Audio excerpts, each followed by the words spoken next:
Hello. Hello, Amitav. Have you joined?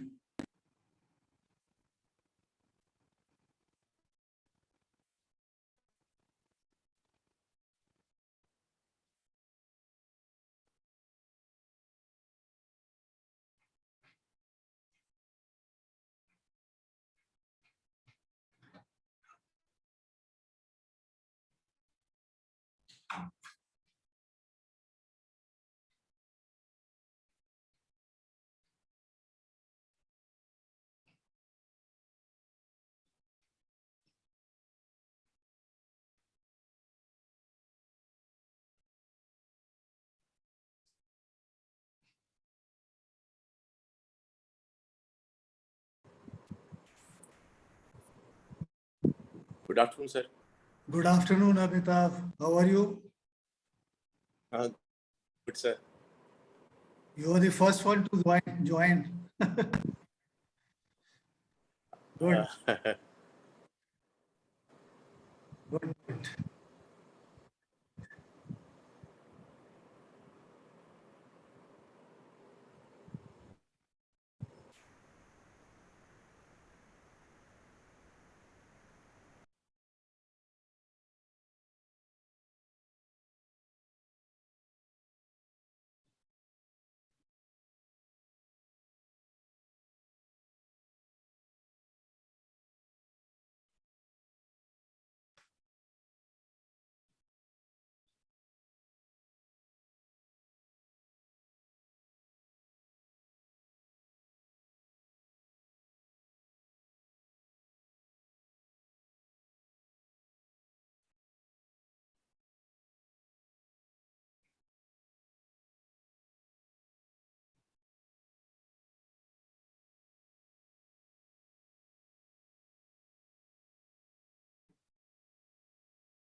I can see the recording is on, sir. Switched on. Yeah. Recording. So I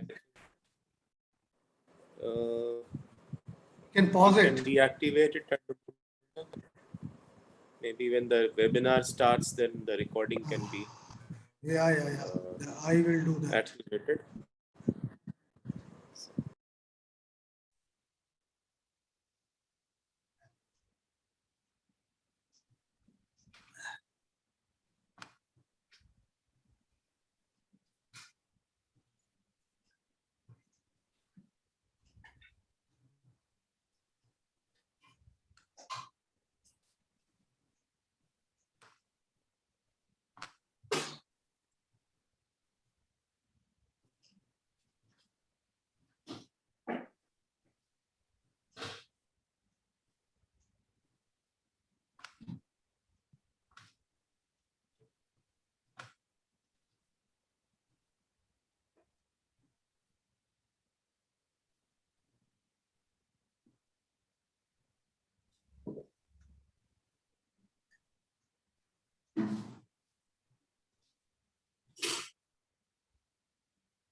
Okay.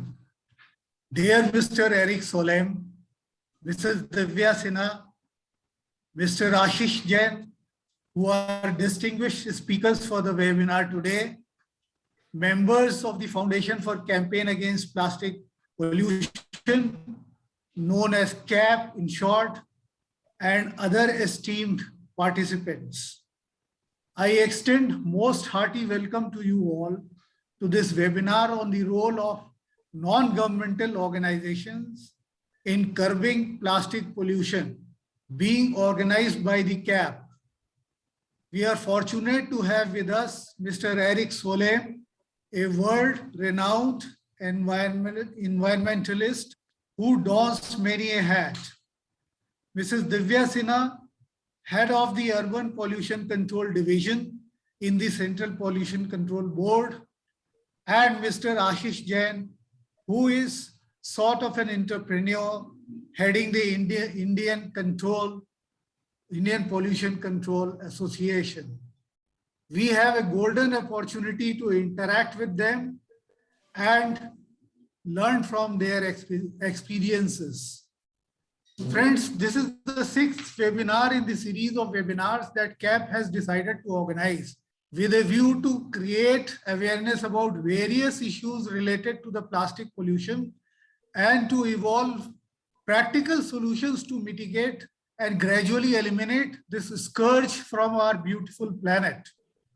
For those of you who do not know, CAP is an NGO whose mission is to significantly reduce plastic pollution in environment through creation of awareness about the harms of plastic pollution and to educate people at large about the safe disposal of plastic waste. The members of the CAP come from a wide spectrum of fields. Our aim is to convert our mission into a people's movement through which we change the mindsets of the people and bring about behavioral change towards plastic use and its safe disposal. Why did I call plastic pollution a scourge? Reason is this: there is already around 7 billion tons of plastic litter in landfills and environment. Most of it has adversely affected our marine ecosystems. Every year, we are adding over 8 million tons of plastic litter in the oceans. If the current practices of waste management continue without improvement, and if the production and use of single-use plastics continue unabated, there will be about 12 billion tons of plastic litter in the landfills and environment by 2050. There will be more plastic than the fish in the ocean.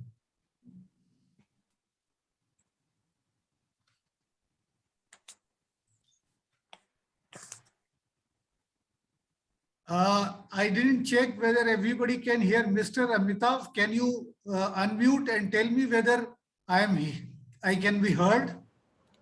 You are hearable, sir. Loud and clear.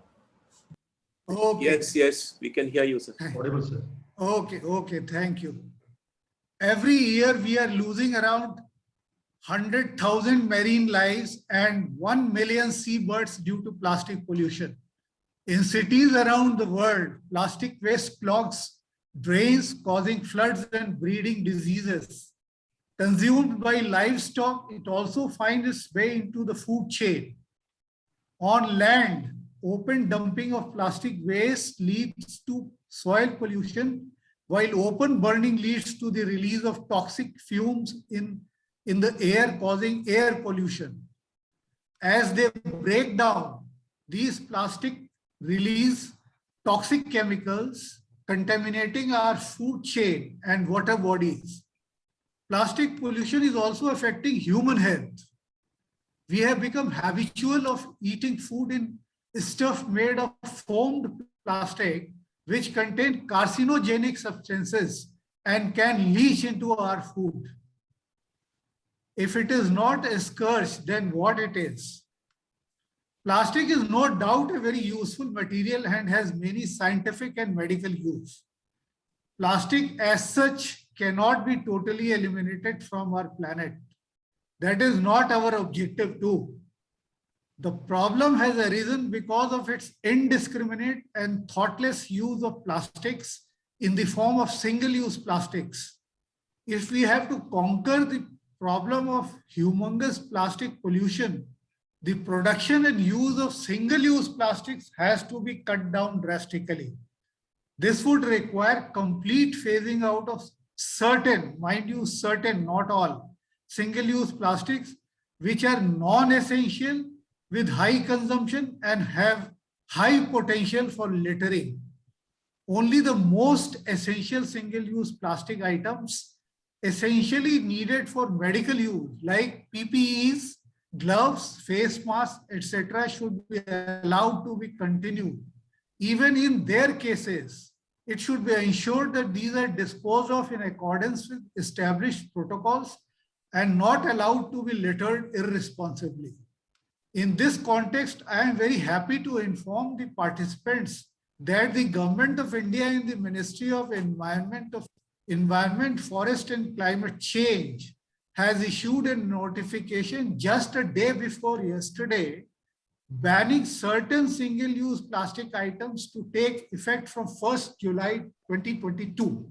The banned items are earbuds with plastic sticks for balloons, plastic flags, candy sticks, ice cream sticks, polystyrene, that is thermocol for decoration, plates, cups, glasses, cutlery such as forks, spoons, knives, straw, trays, wrapping or packing film around sweet boxes, invitation cards, and cigarette packets, plastic or PVC banners less than 100 micron, and stirrers.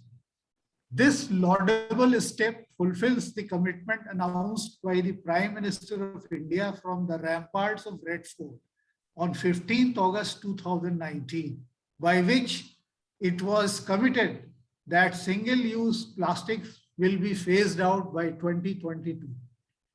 Plastic pollution has to be tackled on many fronts. It requires an integrated approach involving multiple stakeholders like the central government, state government, Central Pollution Control Board, state pollution control boards, municipal bodies, and gram panchayats, private sector, especially the single-use plastic manufacturers, educational and research institutions, NGOs, press and the media, and the citizens. Several NGOs in the country have already engaged themselves in the mitigation of plastic pollution. The objective of this webinar is to spell out the role that NGOs can more effectively play in curbing the plastic pollution. This webinar will attempt to seek answers to some of the following questions from the expert speakers. One, how can the NGOs partner with governments, especially the state governments, in mitigating the plastic pollution? In particular, whether they can help in creating awareness about reducing the use of single-use plastics and making people aware of the alternatives to single-use plastics already available, leading to behavioral change. Number two, can the NGOs partner with the manufacturers of single-use plastics and help them in collection of waste created by their products as part of the manufacturer's extended producer responsibility? Three, what is the role of NGOs in supporting and enhancing the role of informal waste workers? Four, should the NGOs also get involved in the recycling of plastic waste rather than leaving it to the plastic industry alone? Five, can NGOs help in developing, promoting alternatives to single-use plastics? And if so, in what way? Six, apart from the alternative materials, can NGOs develop alternative service-based models that can help reduce plastic consumption? And lastly, in what ways the NGOs can help in enforcing the ban on single-use plastics, if at all? I want to make a couple of announcements now. Please keep yourself in mute mode during the entire webinar. Please unmute when you are called upon to speak and mute again after you have finished speaking. Secondly, if and when you have any question to ask, please type your question in the chat box and also indicate the name of the speaker you want your question to answer. This is very important. Please do mention the name of the speaker whom you are addressing your question to. We will take up the questions to be answered by the speakers between 5:30 and 5:50 p.m. Now it is time to move on to the next item. Before I call upon Mr. Eric Solheim to make his points, let me introduce him. Mr. Eric Solheim is a well-known global leader on environment and development, as well as an experienced peace negotiator. He served as Norwegian Minister of Environment and Development from 2005 to 2012. He has been chair of the OECD Development Assistance Committee, as well as executive director of UN Environment. Currently, he is senior advisor at World Resource Institute and president of the Green Belt and Road Institute. He is chief mentor of Global Alliance for a Sustainable Planet. Eric is also advisor to Singapore-based April RGE, to Norwegian green industry leader Aker Horizon, and co-chair of Trillion, a Singapore green blockchain company. I now invite Mr. Eric Solheim to make his points. Over to you, Mr. Eric Solheim.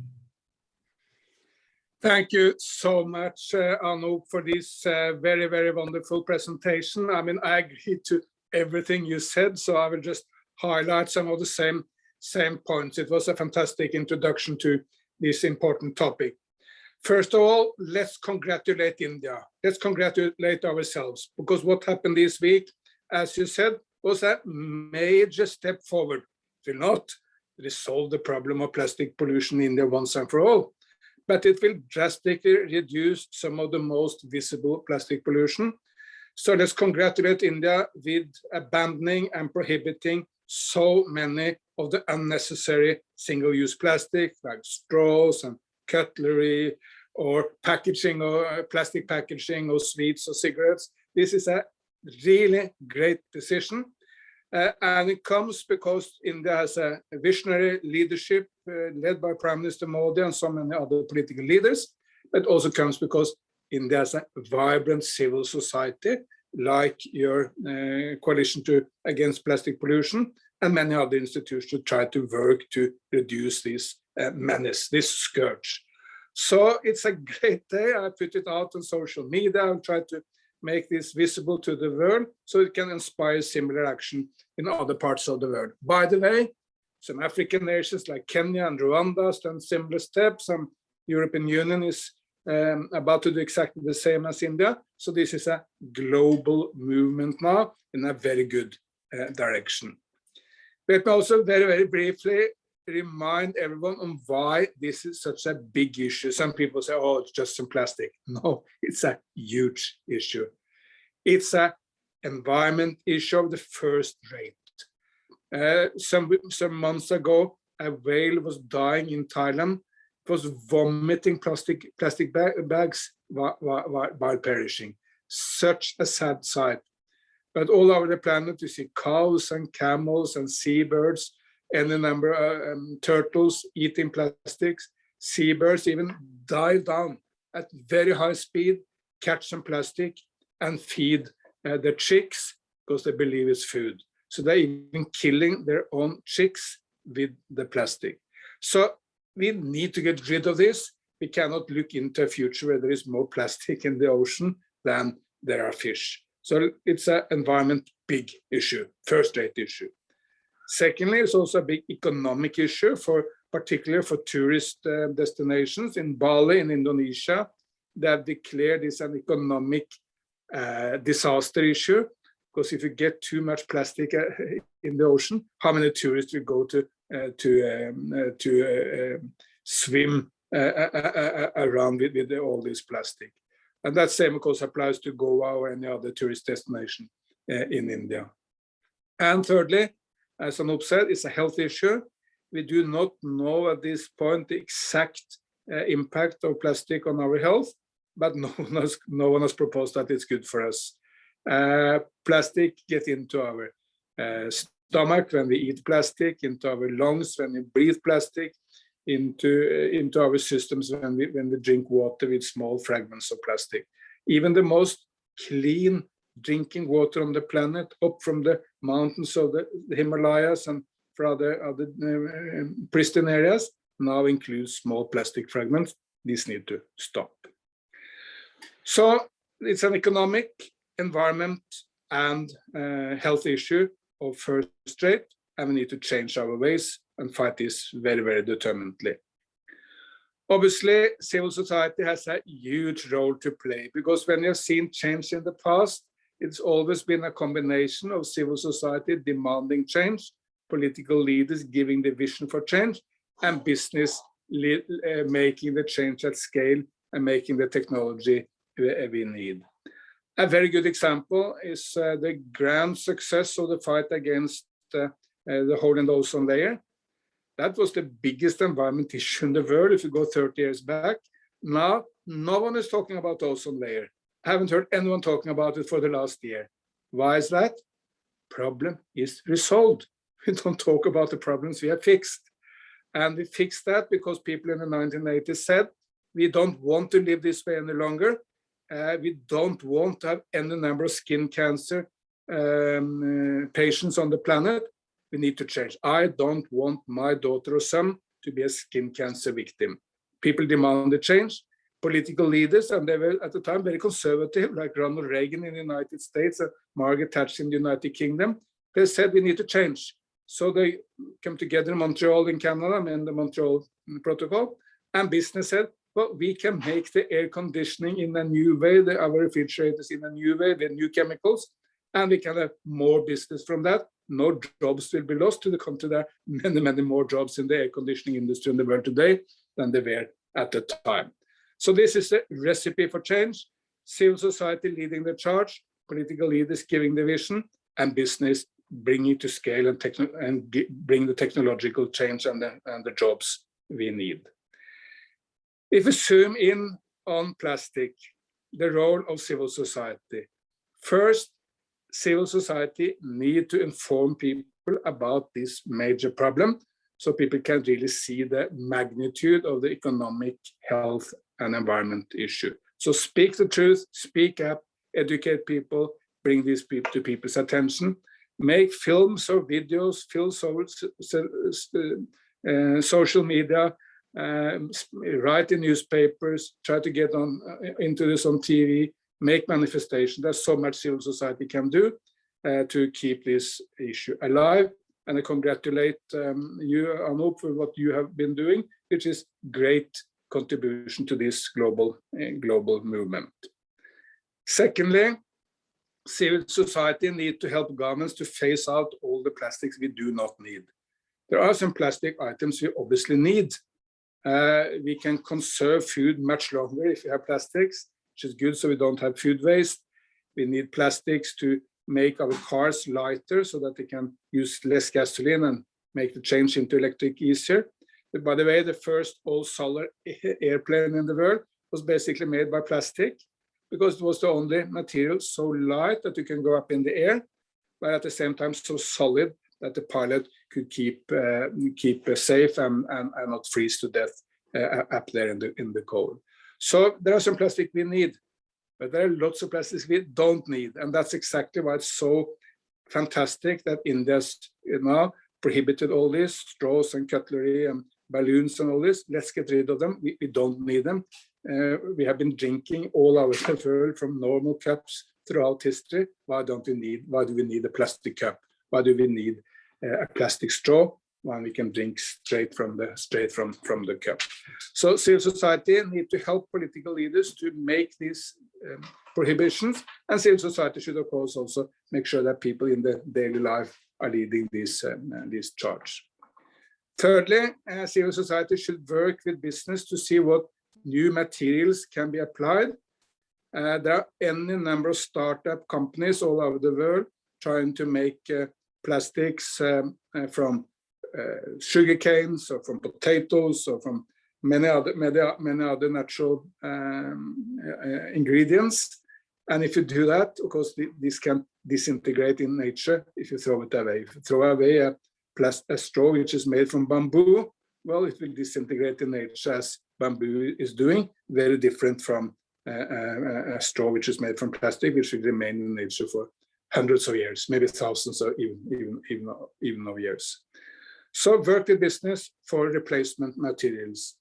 And lastly, work with business and government on recycling, because we will still even if you abandon a number of plastics, even if you find replacement material, you will still remain with quite a good amount of plastic which needs to be recycled. And that can be recycled into energy, it can be recycled into petrol, which can be used for cars, or it can be recycled, and that's the best, into new plastic products, which can be used once again. So you have a circular economy. You produce something, you recycle it, and you reuse it. So this is basically the strategy. Avoid the plastics we don't need, replace it with new materials made in a nature-friendly way, and recycle the plastics we do need, and do that at large scale.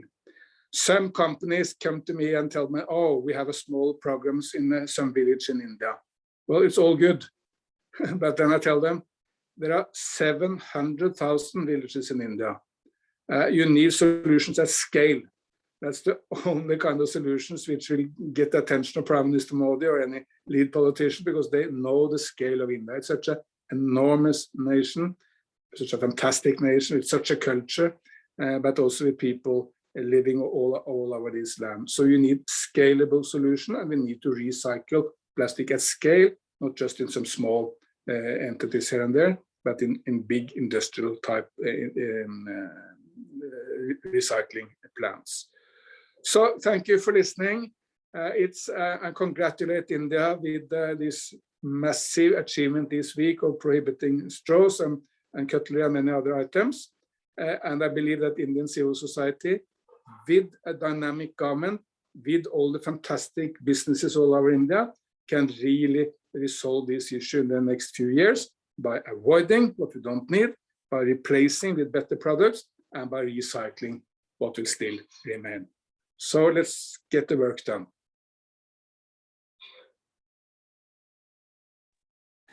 Thank you very much, Mr. Erik Solheim, for a very educative talk that you have made. You have essentially shown the way to the civil society as to what they should do. And one of them you mentioned was that they can play a role in creation of awareness about the harms of plastic pollution. They can make short films, they can use social media and things like that.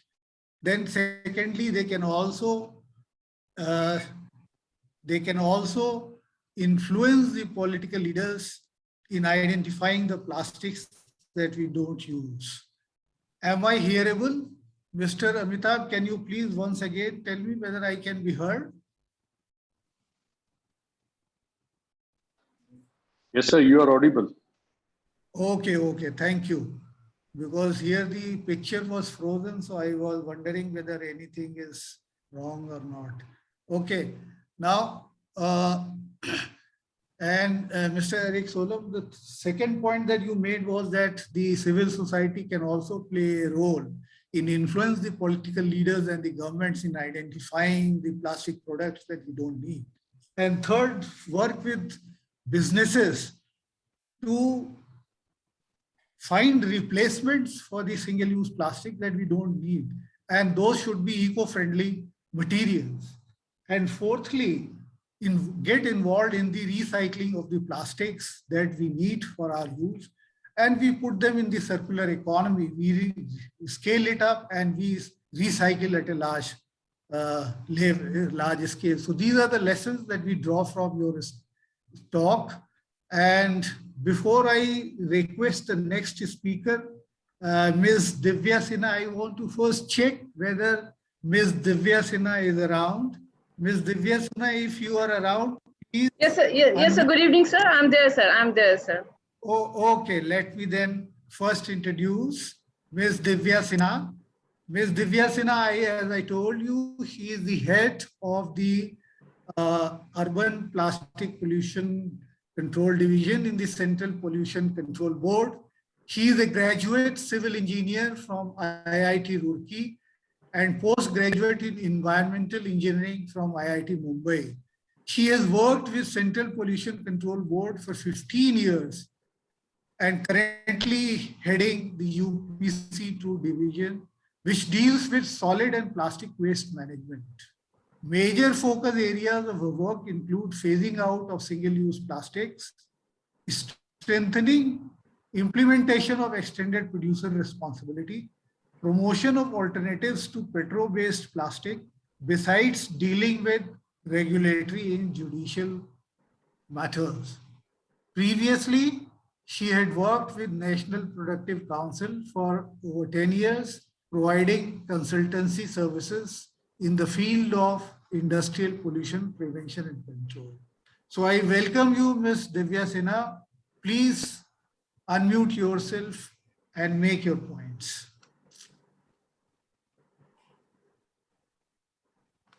I think, sir, I can be heard, sir. Just confirm I can be heard, then I can start. Yeah, we can hear you.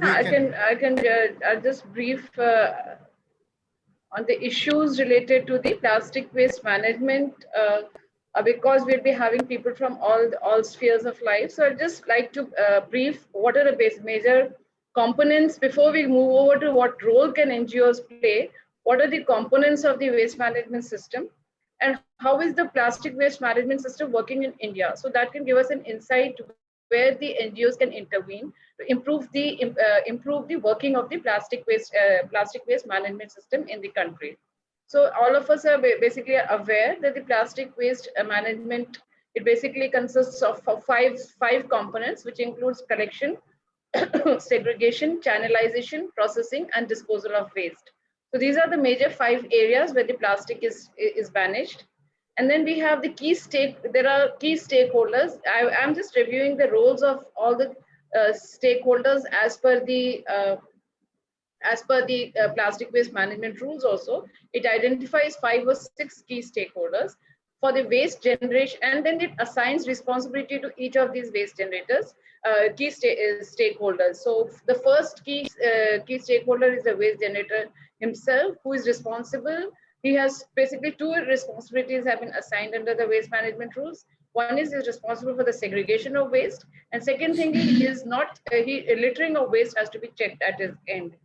Then we come, the second major stakeholder in the plastic waste management system is the local bodies, which are responsible for setting up of infrastructure for the plastic waste management, which includes collection, segregation, setting up of MRF facility, RDF facilities. So basically they're responsible for collection and channelization of the plastic waste to the recyclers. And they are responsible to do it, either they do it on their own or they do it by engaging with the agencies or the plastic waste brand owners or the producers. Apart from that, the local bodies also play a key role in creating awareness on plastic waste management, and they are responsible for engaging with civil societies which are working with the waste pickers, and also the local bodies are responsible for checking the burning of the waste. Now, in addition to the locals and the waste generators, we have the producers and the brand owners who are introducing the plastic in the market. So the major role is they have to fulfill the extended producer responsibility. This life cycle, they are responsible for the total waste management of the plastic waste, which is introduced by them in the market. Now, which includes we have the recyclers, we have the waste to energy plants, and we have the co-processing plants. Then we have plants which are converting waste to plastic waste to oil, and also in some areas the plastic waste is getting used for road construction. So these are the 5 areas where the plastic waste is getting used. So they play a major, because they are the end of the end point of the disposal or utilization of plastic waste.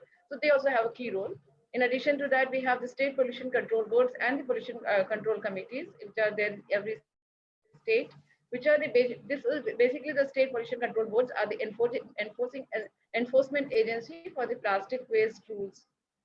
This was with respect to the registration of the PI, the producers, brand owners, the recyclers, and also basically the manufacturers. So the registration of this, and registration essentially means whatever responsibilities they have to fulfill, that is to be in accordance with the provision of the rules. So that responsibility lies with the state board. And for the enforcement of rules with respect to waste generator, we are aware like they are not supposed, they're supposed to segregate waste, and they are supposed to not litter waste. So these things are to be checked by the state duty department. And then the thickness of bags, like we have the new notification day before yesterday, which mandates which specifies it says in the thickness of this minimum thickness, specified thickness of the bags has been increased. Apart from that, we have other restrictions which are coming up in the notification. So the state duty department is mandated to basically enforce these provisions of the rules. In addition to the outside, these are the provision of the rules. Now, in addition to the above provision of the rules, CPCB has framed the guidelines for levying the environmental compensation for violation of the various plastic waste management rules. So there is provision that if any of the rules is violated, including the littering and the basically burning of waste, if any of the provision of rules are violated, so there is a provision for now levying environmental compensation. So these guidelines, they are available on the CPCB website. Basically, for each of the rules, who is the violator, and what kind of compensation is to be levied, and who has to levy, because we see that the enforcement agencies are different. So the EC has to be levied by the concerned agency who is responsible for the enforcement of those rules. So this was basically, I just wanted to give a brief overview of the framework in which we work in this country. And then now NGOs play a major role in the above framework. They can provide a liaison between the municipal governments, the private waste management sectors, and the informal sector, and bridge the social environmental gap, divide, providing the framework for the providing the framework for the plastic waste management. From importing high-tech solutions to assisting local development and improving plastic waste management, NGOs can play a critical role in fostering the sustainable urban management systems. Now, basically, as I have said, that we have the major stakeholders. Now, for each of the stakeholders, we can identify the focus areas for the NGOs.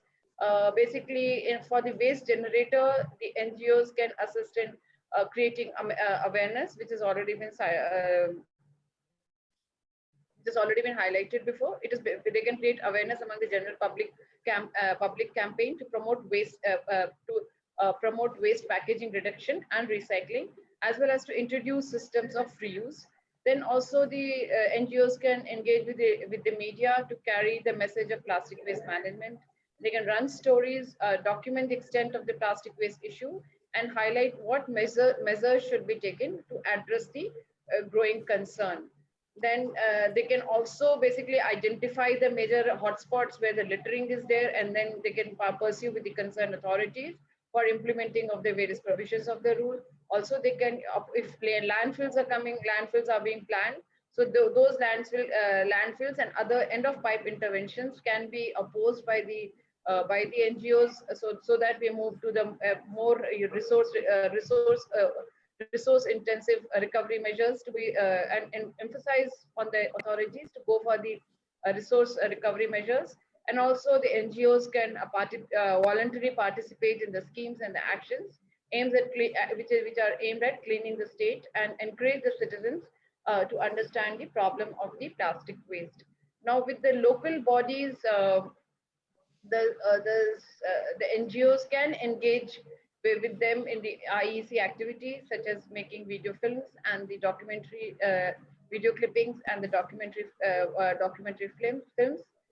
With the recyclers, they have a major role because recyclers, they are basically converting the waste to useful products. So basically, they are basically helping the country's economy.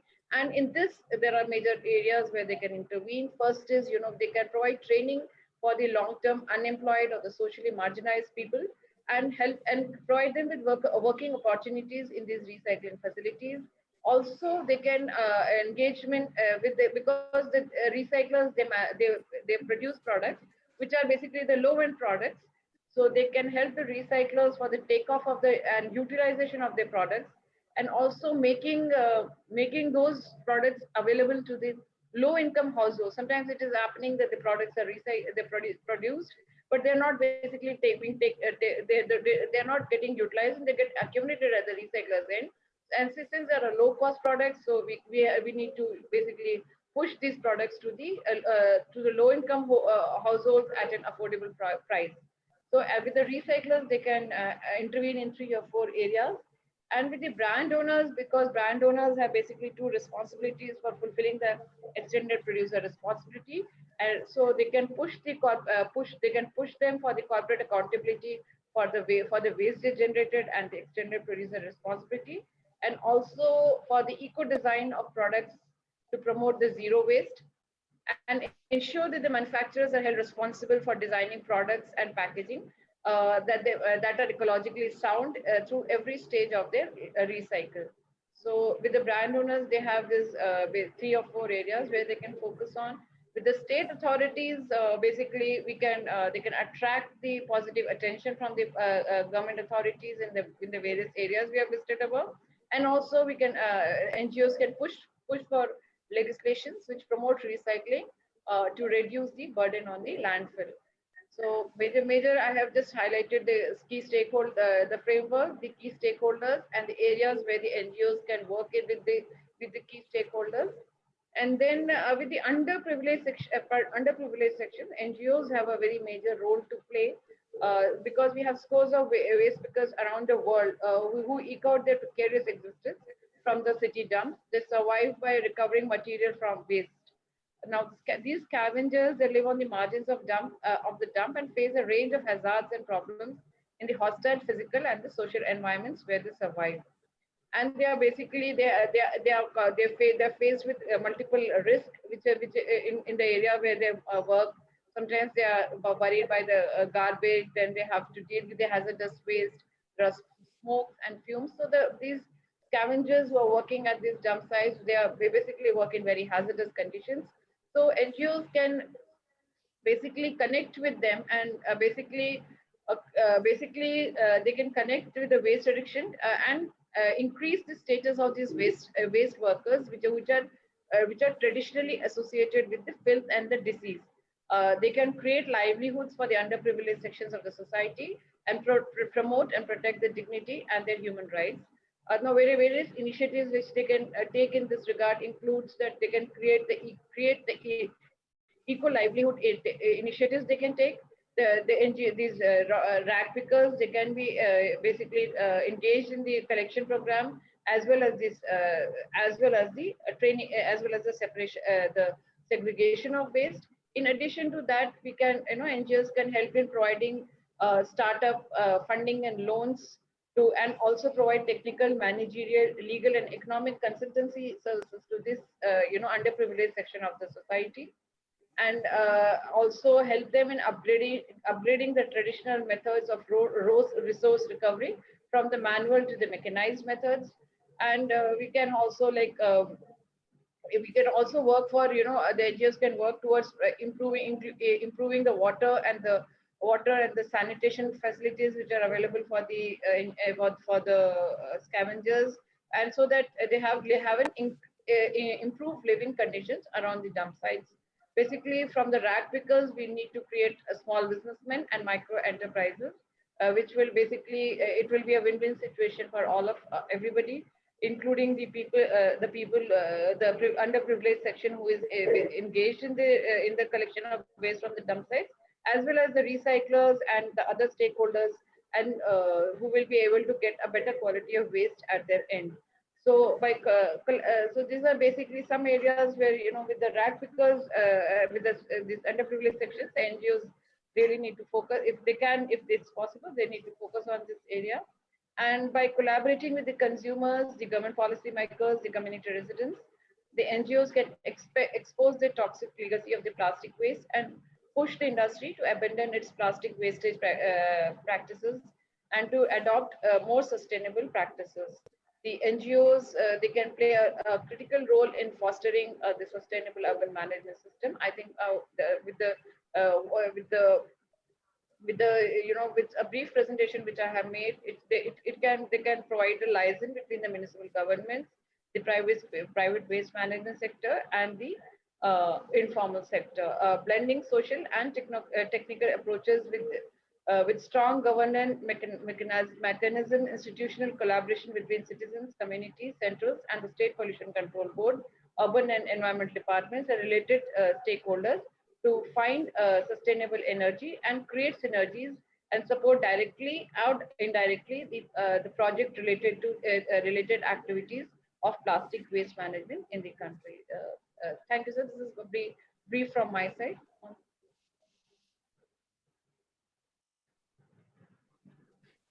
Thank you, Ms. Divya Sinha. Your talk has been really very educative, and we have it is a learning for me that NGOs can contribute so much in this field.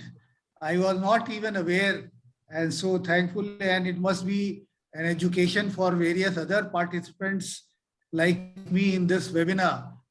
You have actually concluded that sky is the limit to the scope of what the NGOs can do. They can also contribute to the economy of the nation. They can uplift the underprivileged section of the society, that is the waste picker. They can improve their conditions, their life,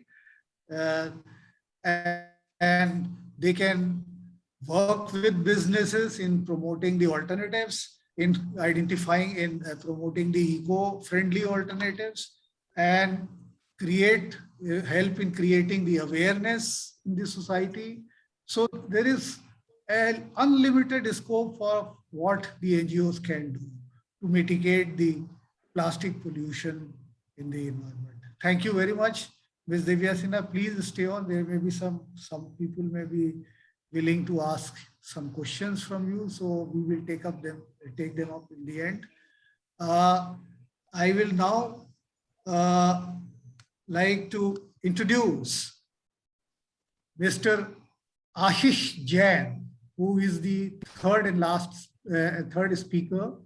Mr. Ashish Jain is a postgraduate in environment management and has carried out research on waste management at IIT Delhi. He is founder director of India Pollution Control Association, director in RECMAC Enviro Private Limited, founding member of Society for Indoor Environment. He is co-author of edit book, Urban Environmental Crisis in India, New Initiative in Waste Management and Wastewater, published by Cambridge Publishing, Scholar, UK.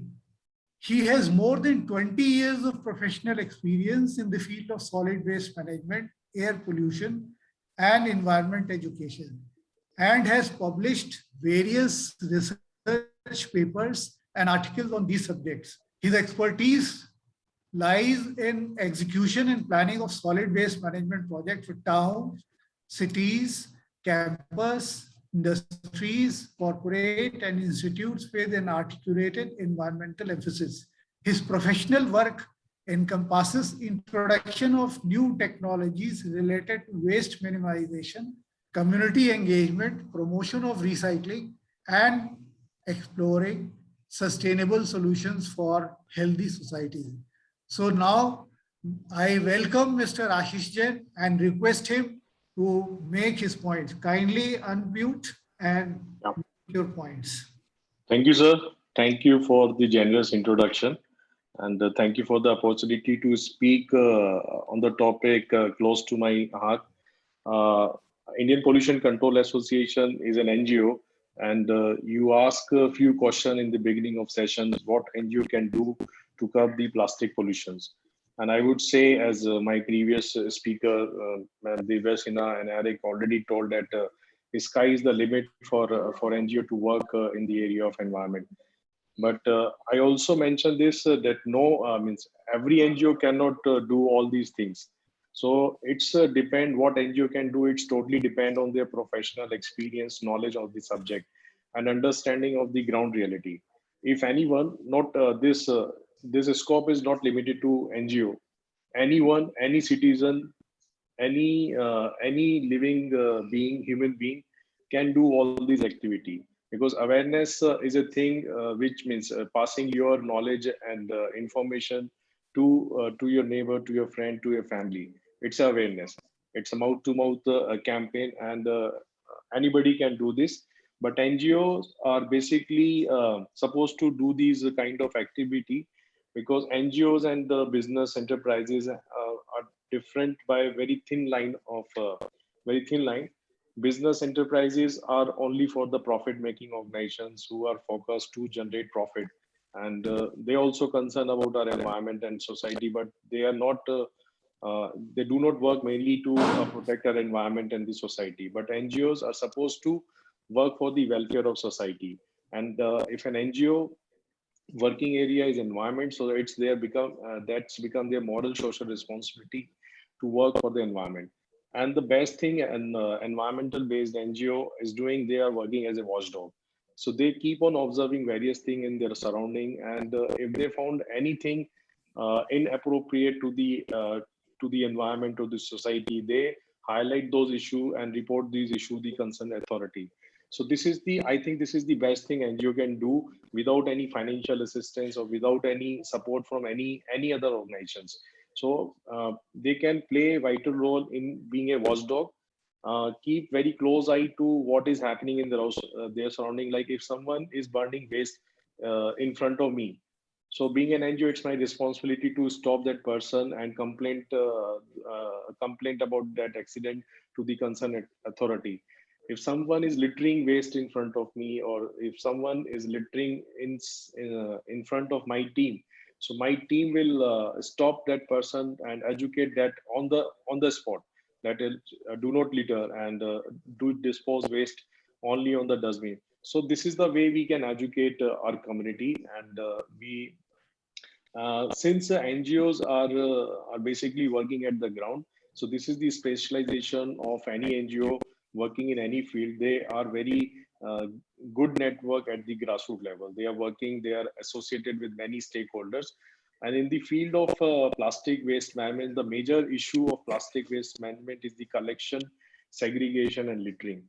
So, and collection and segregation can be tackled or can be enhanced by introducing or by training the rag picker community. Because in India, there are millions of people who are engaged in collection of waste, segregation of waste, and the millions of people, livelihood of millions of people depending on the recyclable waste. They collect waste from the household, from the market, from the offices, from the institutes, and from the roadsides. They segregate the valuable waste item and then channelize to the respective recycling industry. And recycling industry or kabadiwala or the scrap dealer aggregator pay them for their work, and that's how they earn their livelihood. But if the NGO can play a very key role in formalizing these rag picker community. Currently, our rag pickers community working in a very informal sector, and I'm very thankful to the plastic waste management rule 2016.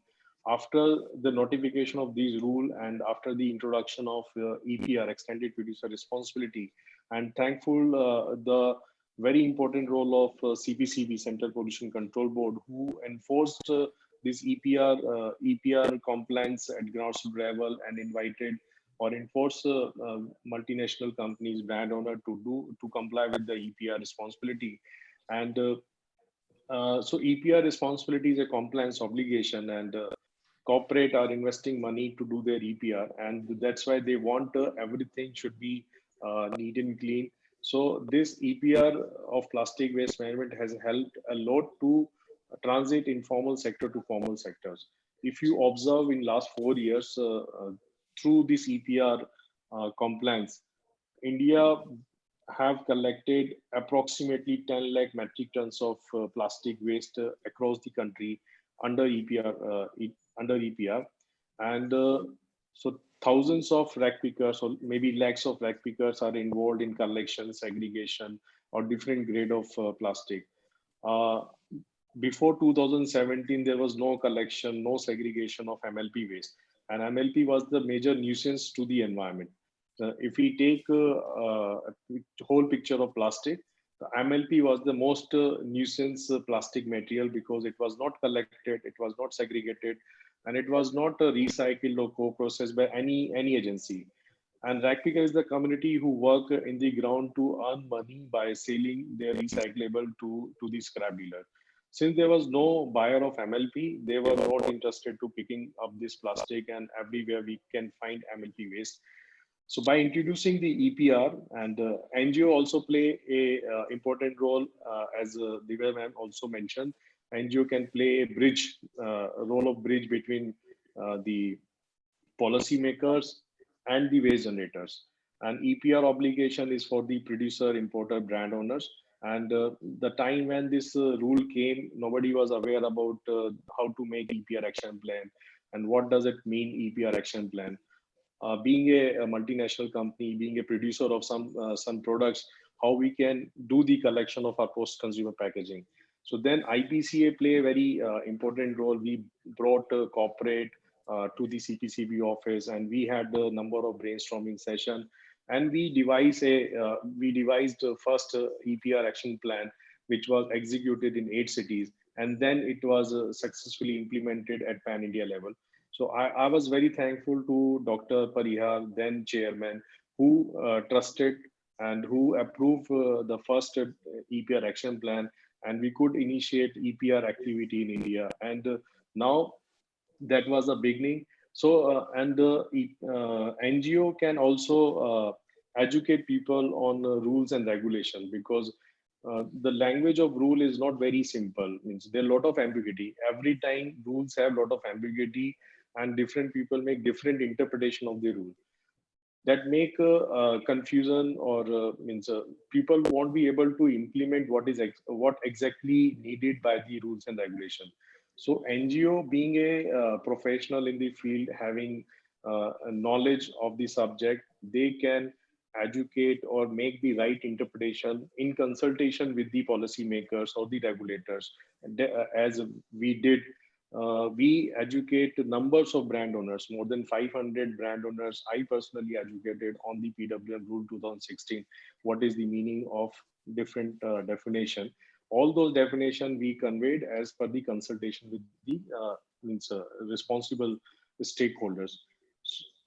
NGO is also having a good capacity to develop a sustainable supply chain, because NGO who is working in the waste management sectors, they are having good network of rag pickers, waste collectors, scrap dealer, aggregator, and recyclers.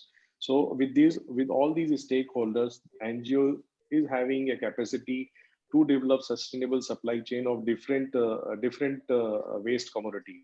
Like we develop a sustainable supply chain for MLP, and you already visited our facility a few days back. NGO, with the support of multinational companies under their CSR initiative, because NGOs are registered under 80G and 12A, they are eligible to receive CSR fund.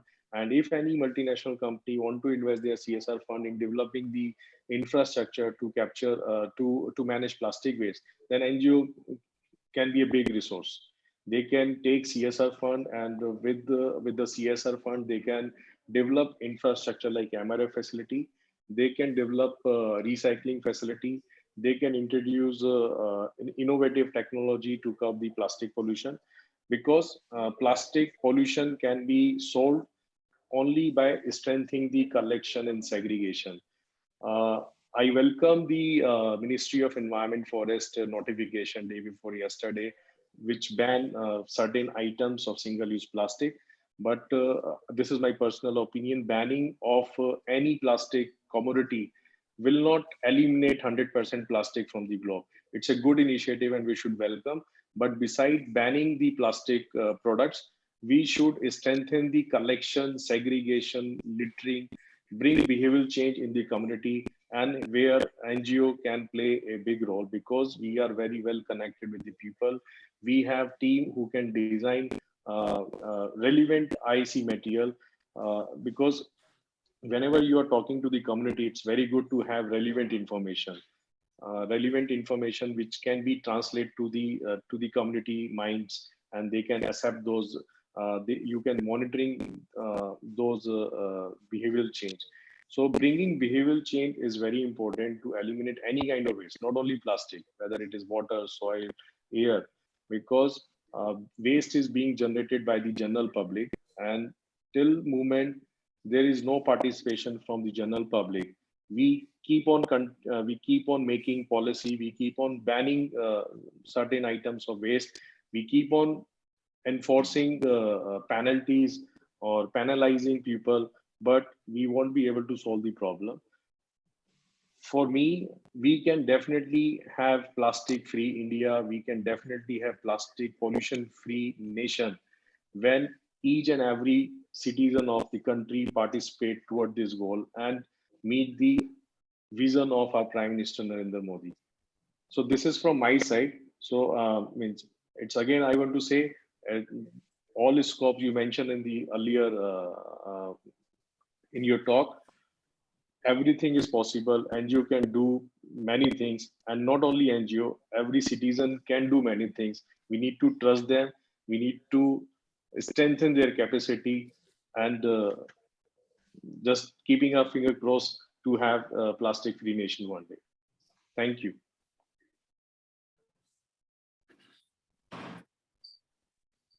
Thank you very much, Mr. Ashish Jain. Can I be heard? Yeah. For your very illuminating talk. And yes, I visited your recycling facility on the 11th of August, just 3 days ago. And I was really impressed by the initiative taken by you and your organization, IPCA. You have made some very valid points. And the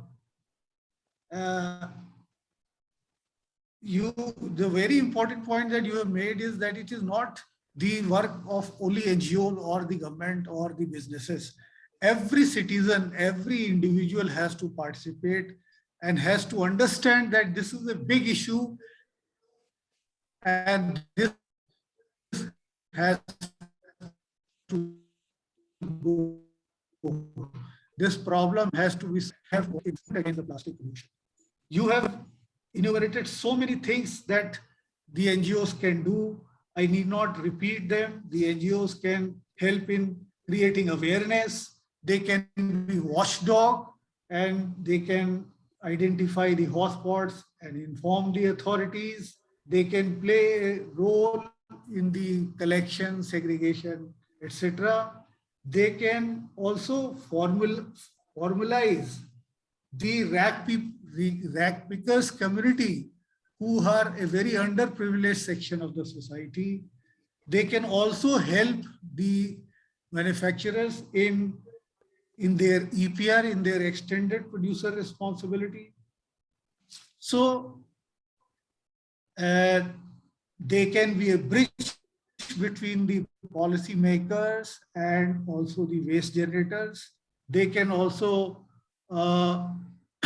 play a very important, they can educate the brand owners about the provisions of the PWM rules and all, can also help in developing a sustainable supply chain, etc., etc. So many things you have talked about, and we have really got benefited by you. Thank you very much.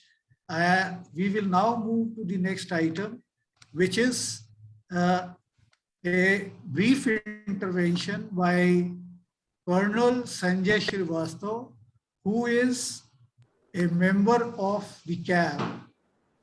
Colonel Sanjay is an active climate and environmental risk management practitioner involved in operationalizing the technology to augment solutions with governments, United Nations, and international NGOs, academia, and community. He is a life member of the CAP, as I told you. I now call upon Colonel Sanjay Srivastava to unmute himself and make his points. Thank you very much, sir, for this opportunity. It was very enlightening to hear Eric, firstly, and he sensitized us about the importance of plastic waste reuse and recycling. So it's not just a plastic, it's a hazard which we must get rid of. So thanks, Eric, for this. Madam Divya Sinha, she brought out all the rules, and whatever the notification has taken place day for yesterday, that's very much useful to NGOs. And Ashish Janji, the way he has said that he has the recycling facility, and it is not only job of one person or one organization. It should be everybody's business, and we all should develop a culture of, firstly, not to use plastic, and in case we use plastic, we should reuse, recycle the plastic. And the ban which has come from the, as per the notification, we should go for its compliance. As an NGO, we must take it to the other bodies which are within our reach, and we must do a behavioral change in our routine activities. I was really impressed. Eric showed his plastic cup, that why should we use the plastic cup? We should change, into something like glass, something like other bamboo material, which are local produce. So we have to bring in behavioral changes, and the bags which we carry, the other usage of plastics which are there in the market. We have a lot of, in India, rather a good movement has taken place. And if you go to good quality restaurants, you will find the knife, the spoons, the small packets made out of non-plastic materials, wooden materials, recyclable materials. So those things are changing, but yet there is this being a large country and 1.4 billion people around, we are really a big plastic user. So we need to take it up to the last mile. And here we all can join hands together, taking it to the community, the government, the corporates, and the NGO together can make a big difference in the society. I have also suggested in my question that we can start off a self, plastic audit of ourselves, how much we are using, how much we can replace, and how much we can recycle. If this sort of self-plastic audit we start off for ourselves, for our organizations, for industries, for others, that will be very useful, inculcating a self-discipline as well as minimizing the use of plastic and replacing it with other materials. We hope with this notification and with the involvement of government, NGOs, and communities, we will have a plastic-free world one day, and we'll stop the deaths of those whales, the death of animals, the death of poison which we are taking through these plastics.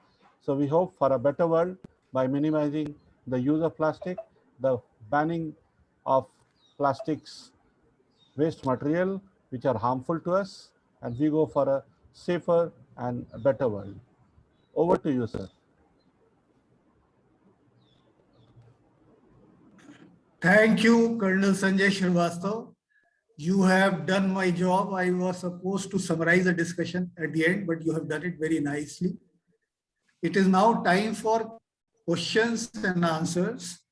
I find there are few questions in the chat box. First question has been raised by Colonel Sanjay Srivastava himself. And the question is, and most probably it will, the speaker, it will have to be answered by Ms. Divya Sinha. So Ms. Divya Sinha, please listen to his question, or you can also read it on your chat box. Is there a provision wherein reuse, recycling of plastic pollution can be linked to revenue generation for marginalized population or people involved in small businesses like street vendors, etc.? So Ms. Divya Sinha, would you like to enlighten us?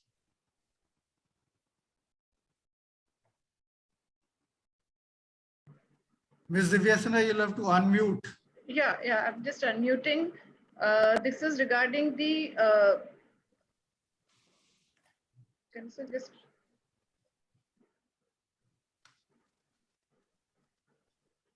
You can also see the question in the chat box, or I'll read it out again.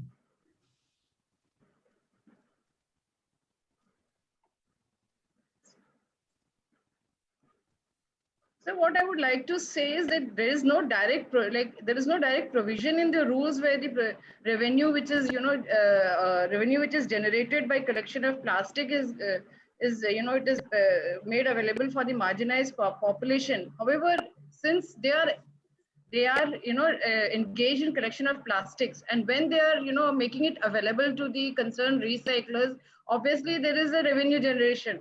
And so this was between basically the people who are making it available and the people who are utilizing it. It is a arrangement between the two parties.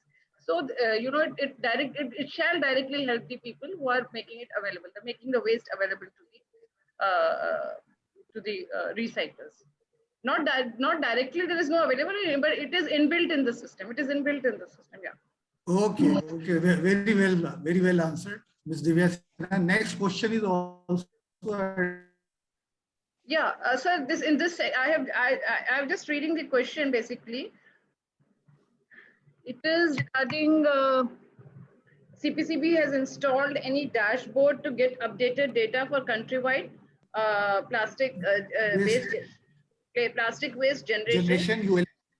So basically, sir, right now we have the annual report, which gives us an overall picture of the plastic waste generation. But I would just like to inform that this creation of a dashboard in which we have the annual report gives us state-wise quantity of plastic waste which is generated.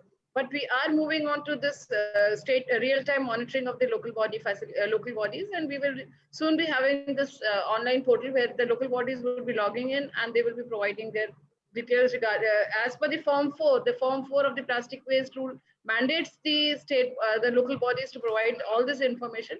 So this we are trying to bring it online so that it is available for the information of the concerned stakeholders. For the part 2, I'm replying. Yeah. Thank you so much. Next is a suggestion, not a question, by Colonel Sanjay Srivastava, about which he has already spoken in his talk, but I can repeat it. He has written that our restaurants, malls and institutions like railways generate a lot of plastic waste. As a generator, it's their responsibility to recycle it too.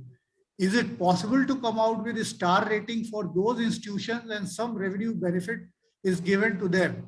This would inculcate a sense of competition and encouragement among such institutions to minimize the use of plastic and recycle the used ones. So anybody who can answer is again you, Ms. Divya Sinha, if you want to answer. I will give some some insight into this. Basically, they will fall into the category of the institutional waste generators. They are required to, as per the rules, they are required to segregate the waste, and they are required to provide it to the authorized recyclers. That is the responsibility if we go into the railways and all. And railways do have a system. If in fact, CPCB had 1 year back, we have conducted an audit of the railway stations, and they do have a system where the quantity of plastic waste which is generated, that is quantified, and they are recycling it. And basically, we have also started a performance-based rating of the railway stations. But I think no provision for giving revenue or anything in this, because that's mandated. They're required to collect the waste and make it available to the recyclers. Also, I would like to inform IRCTC is one of the stakeholders, one of the agencies which is presently registered with Central Pollution Control Board regard for recycling of the plastic waste which is collected on trains. So these are the two issues which have, but certainly there is no provision for any sharing of revenue or any generation. Nothing to do with the revenue, because it's a provision of the rules which they are required to do. Okay, this is very well answered. And the next one is again Mr. Colonel Sanjay Srivastava. He appears to be a sort of an activist, raising questions and suggestions. Very good. It is, I must appreciate it. People taking interest. He says that plastic audit, every individual organization, industries, NGOs should do their own usage of single-use plastic. What all plastics can be stopped? So anyway, this is what he had mentioned also while he's speaking. Then there is a something mentioned by Mr. Rajiv Dwivedi, who was also one of our esteemed speakers in one of the webinars organized earlier in the past. He has written, I wish to inform everyone that plastics waste recycling guidelines need to be followed for effective reuse of recycled material in new product. And I am the convener, that means Mr. Rajiv Dwivedi is the convener of BIS panel, which is looking after revision of IS 14534 2016. So very good point made, Mr. Rajiv Dwivedi. And the next question is again is by Mr. Sunil Chandak.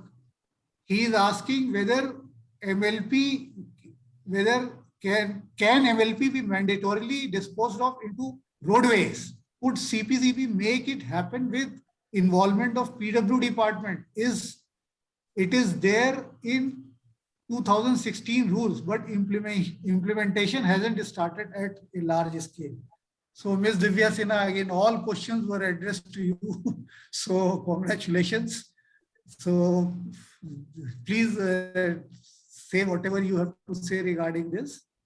Basically, regarding its reuse, in which area it is, the rules specify that the MLP can be used, or the plastic waste used can be reused in the various areas like recycling, road making, co-processing, but it doesn't really make it mandatory that it has to go for road construction. And many of the states in this area, they have issued notifications. But this is basically the state's prerogative, where they have said that the PWD, it is not the producer who has to, use it in the send it to the road making.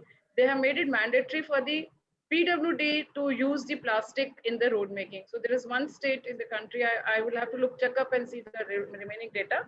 But there are some states which are making the PWD departments, they are making it mandatory that they need to use plastic in the certain percentage of plastics is to be used in the road construction. So it's not as per the rules. Rules doesn't make it mandatory for the MLPs to go for recycling. It goes for energy, any energy recovery process, which includes road processing. Also, it can go for co-processing in the cement industries. Also, we also have some MLP recycling units also now coming up in the country. So basically, it is we have to ensure that MLP goes for recycling. That is there, but it's not necessarily for the road construction. So this is, as of now, under the rules, the plastic waste management rules, it is not mandatory. But you mentioned that some state governments have issued notification and made it compulsory, mandatory for their PWDs. So PWD departments have been asked to use plastic, a fixed percentage of your plastic in the road construction. Some of the states. But whether that has any legal backing by the state? Yeah. Why, if the state government is issuing a notification, and it is implemented in the concerned state, so it has legal backing in that state, not a general notification. Can I add something to this question, sir? Can I add something? Yeah. Please go ahead. Yeah. So NHAI has already made guideline to use MLP waste in road construction. So 10% blending of shredded MLP is allowed with bitumen. So whenever there is a bitumen road construction, so contractor has given there are conditions imposed to the road construction contractor that they would buy shredded MLP from the waste management agency or the aggregators or the plastic supplier, and they would blend 10% with bitumen. But there are certain challenges. It was rightly mentioned that this thing has not scaled up at a very large scale, because getting quality MLP, because when you mixed 10% MLP with the bitumen, it has to be clean. There should be no contamination of dust and oil.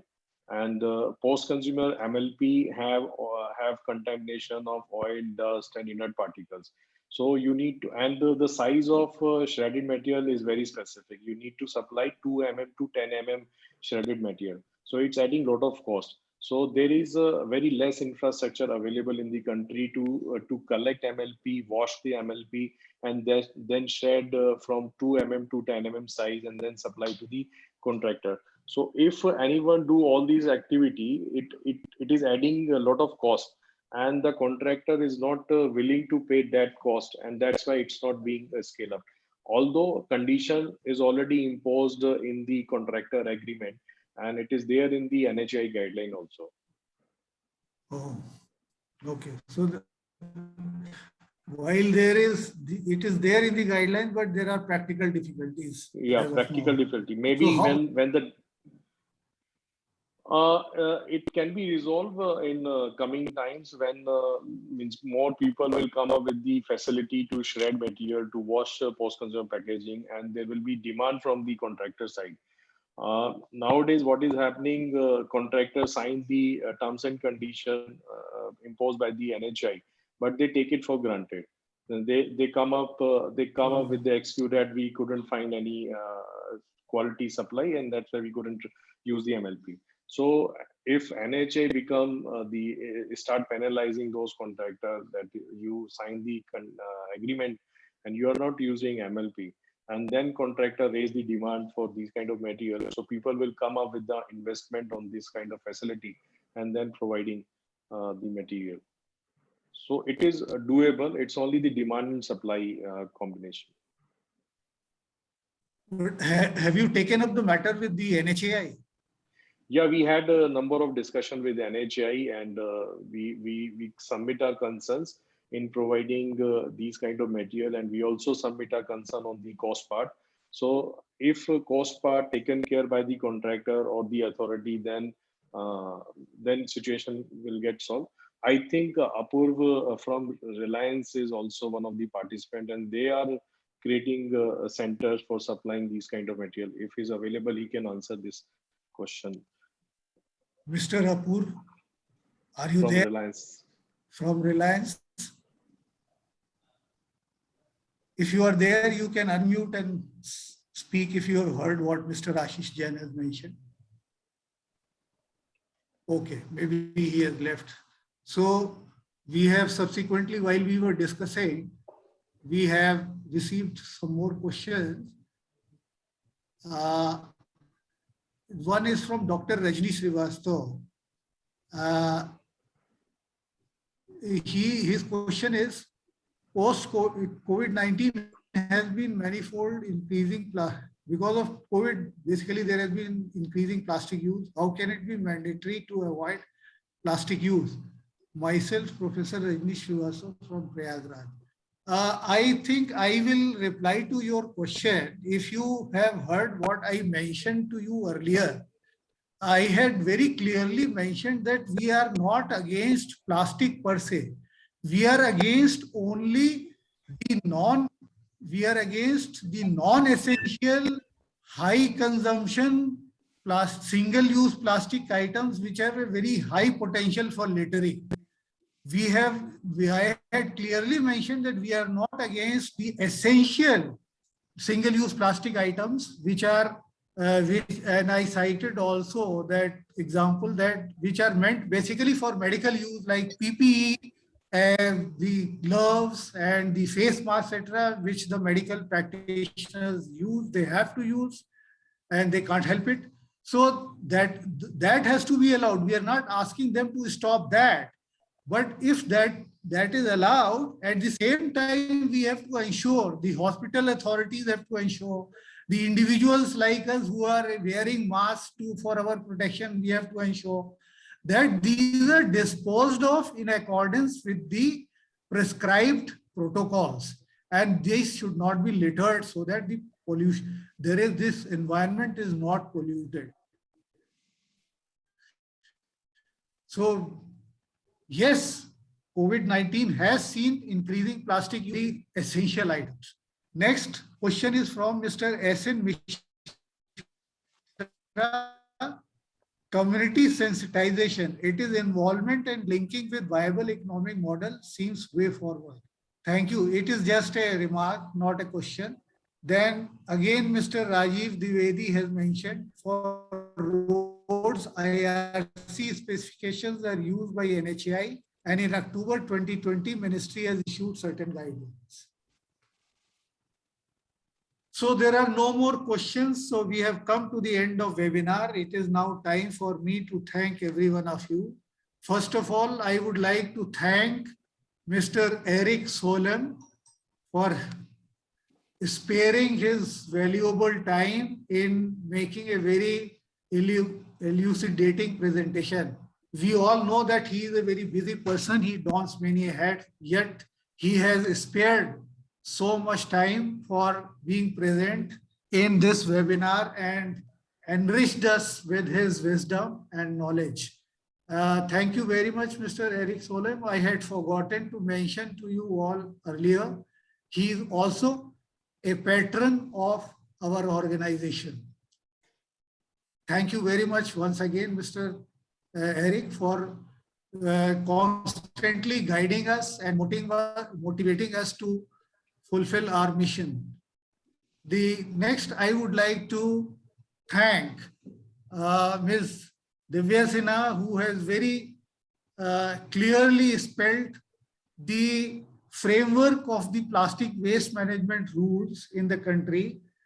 And in that context, who are the stakeholders, and those being the stakeholders with their responsibilities involved, where NGOs can chip in and play a very useful role in mitigation of plastic pollution. Your presentation was very illuminating, very enriching, and very educative. Thank you very much, Ms. Divya Sinha.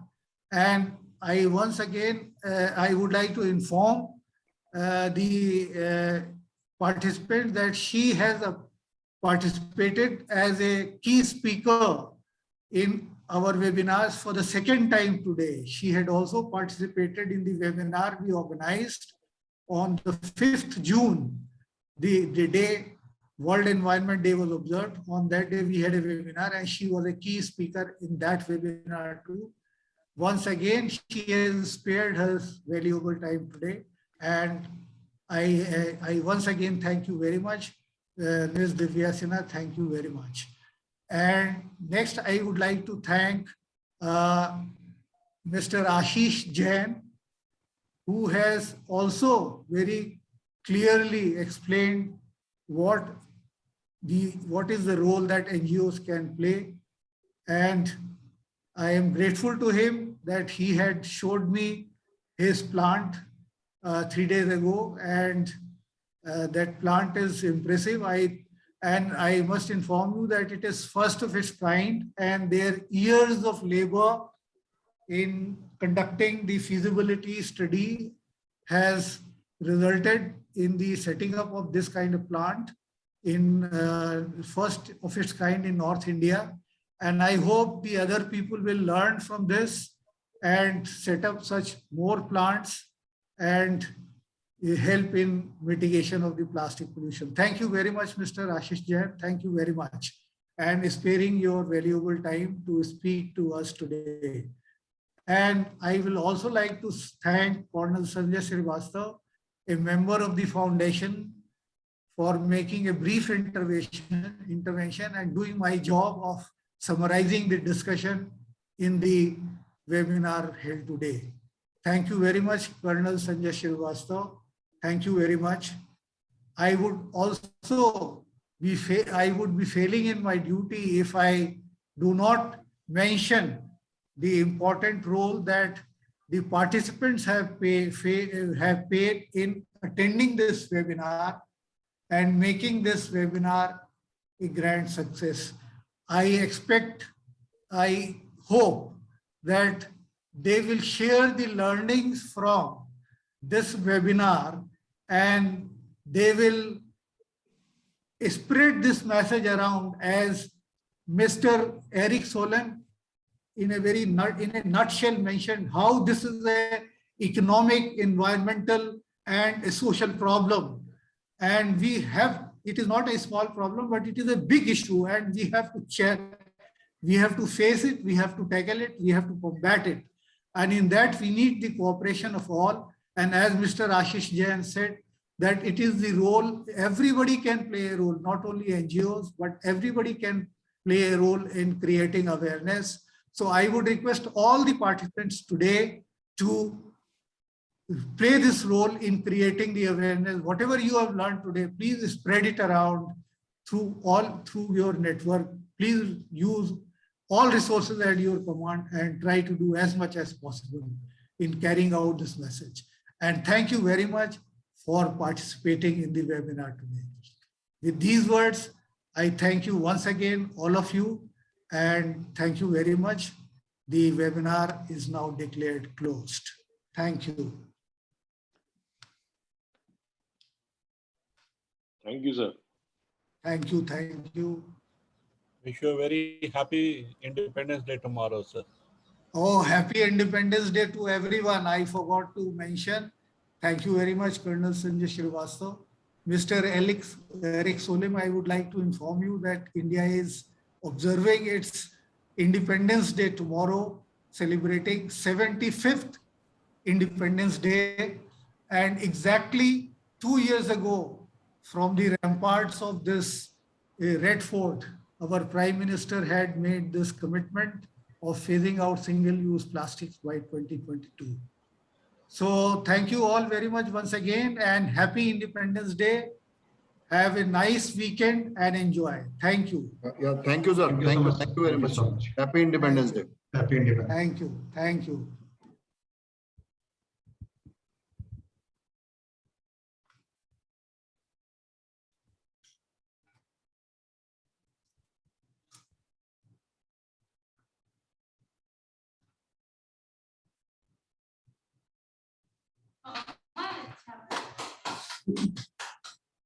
वाह अब